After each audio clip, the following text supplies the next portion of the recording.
यहाँ पर आपसे पूछता है कि क्या आप स्वयं सहायता समूह के सदस्य हैं। तो अगर आप है तो हाँ करेंगे तो बताएगा कि अगर आप शहरी क्षेत्र के हैं और स्वयं सहायता समूह के सदस्य है तो आपको यह फॉर्म भरने की आवश्यकता नहीं है।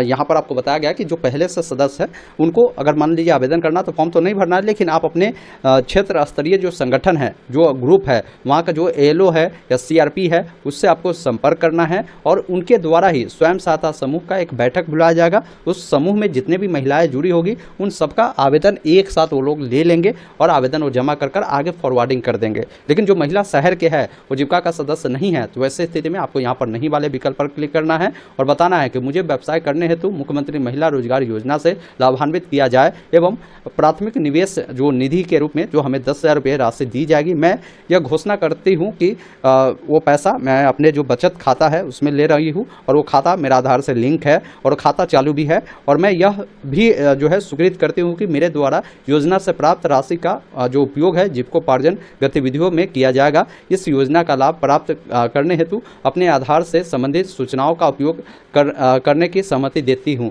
आप सिंपली इस चेकबॉक्स पर टिक करेंगे, फिर आपके सामने ये फॉर्म आ जाएगा जिसमें आपका जो भी आधार नंबर है अपना आधार नंबर डालेंगे, आधार पर जो भी आपका नाम है वो नाम डालेंगे, अपने हस्बैंड का नाम आपको यहाँ पर आपको डालना है, फिर जो भी आपका मोबाइल नंबर है मोबाइल नंबर डालना है और सेंड ओटीपी पर क्लिक करना है। ओटीपी यहाँ पर डालकर सबमिट ओटीपी पर क्लिक करेंगे। उसके बाद आपके सामने यह फॉर्म आता है जिसमें मुख्यमंत्री महिला रोजगार शहरी का लाभ लेने हेतु आपको घोषणा देना होता है, जिसमें आपको बताना होता है कि आप किस जिले के निवासी है। तो देखिए बिहार के हर जिला का यहाँ पर आपको नाम मिलता है। आप जिस भी जिला के निवासी है ना उस जिला का नाम यहाँ से सेलेक्ट करेंगे। फिर यहाँ पर जो भी आपका ब्लॉक पड़ता है ना आपको ब्लॉक यहाँ से चुनना है। उसके बाद जो भी आपका यूएलबी होगा वो आपको बताना होगा। यूएलबी का मतलब होता है कि जो आपका नगर निगम में आप आते होंगे ना तो उसका नाम देखने को मिलता है। जैसे ही आप ब्लॉक चुनेंगे तो उस ब्लॉक में एक ही यूएलबी होगा, उसको ही आपको सेलेक्ट करने की ज़रूरत होगी। फिर नीचे आएंगे तो आपका वार्ड नंबर कौन सा है, अपना वार्ड नंबर बताएंगे।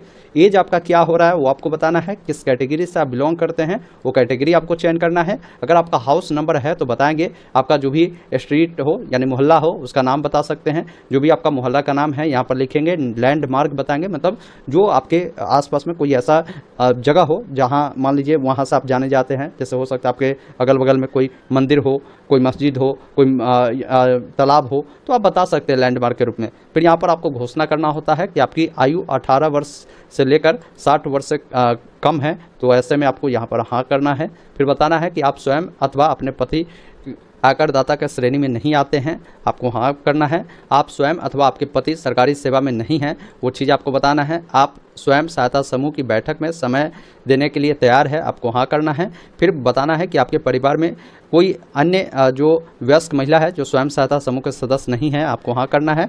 आप बिहार राज्य के निवासी है, यहाँ पर आपको हाँ करना है। फिर आपको नीचे आना है, यहाँ पर बताना है कि आपका जो बैंक अकाउंट है किस बैंक में है खाता, उस बैंक का नाम आप यहाँ पर लिखेंगे। ब्रांच का जो नाम है आपको लिखना है, IFSC कोड देना है, जो भी अकाउंट नंबर है आपको देना है। फिर यहाँ पर आपको बताना है कि इसमें से आप किस प्रकार का बिजनेस करेंगे अगर आपको पैसा सरकार देगी तो।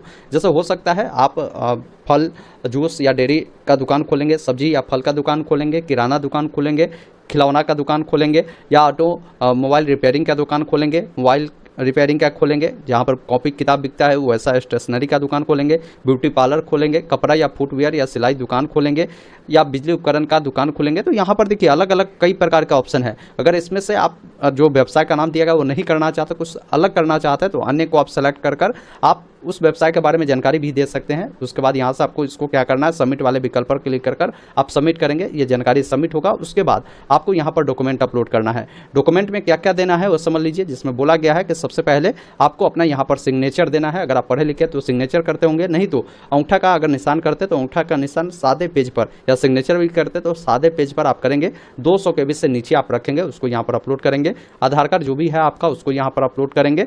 उसके बाद जो भी आपका बैंक पासबुक है उसको यहाँ पर अपलोड करना है। पासपोर्ट साइज का जो फोटो है उसको यहाँ पर अपलोड करना है। उसके बाद आपको यहाँ पर देखिए ऑप्शन दिया गया है फाइनल सबमिट का, जिस पर आपको क्लिक करना है।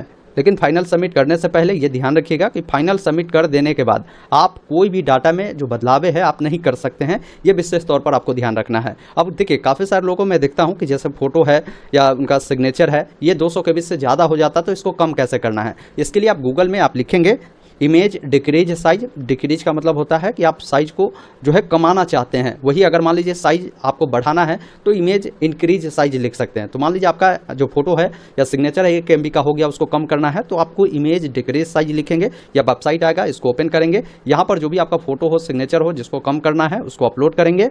अब उसको कितना केबी में आपको रखना है वो चीज़ें आप यहाँ पर आप बता सकते हैं। अपने एग्जांपल के लिए मैं यहाँ पर लिखता हूँ, जैसे 200 केबी मैक्सिमम है तो आप यहाँ पर 190 180 रखकर यहाँ से रिड्यूस साइज पर आप क्लिक करेंगे। उसके बाद यहाँ से क्या करेंगे ना, इसको डाउनलोड करेंगे। डाउनलोड करने के लिए फाइल का नाम क्या देना चाहते हैं देकर इसको आप डाउनलोड कर लेंगे और उसे आप क्या करेंगे ना, यहाँ पर अपलोड करेंगे तो आसानी से ये आपका अपलोड हो जाएगा। उसके बाद फाइनल सबमिट करके आपको इसका जो प्रिंट आउट मिलेगा ना, उसको निकाल कर अपने पास सुरक्षित रख लेना है। कहीं भी आपको जमा करने की या कहीं भी आपको इसे भेजने की आवश्यकता नहीं है, बस आपको ऑनलाइन अप्लाई करना है। अप्लाई कर देने के बाद आपका आवेदन जब शॉर्टलिस्टेड होता है ना, तो फिर ये राशि डायरेक्ट आपके खाते में इसी महीने के अंतिम सप्ताह तक या आने वाले 1 हफ्ते के अंदर में आपके खाता में भेज दिया जाएगा। फिर आपको कॉल कर भी आगे की जानकारी दी जाएगी। जब पैसा आपको मिल जाएगा तो जो व्यवसाय अभी यहाँ पर आपने चुना है ना, वो व्यवसाय आपको करना होगा। जब व्यवसाय करेंगे तो फिर इनके जो टीम है वो देखने आएगी कि भाई मैंने 10,000 रुपया दिया है, उससे आप कोई काम किए हैं या नहीं किए हैं।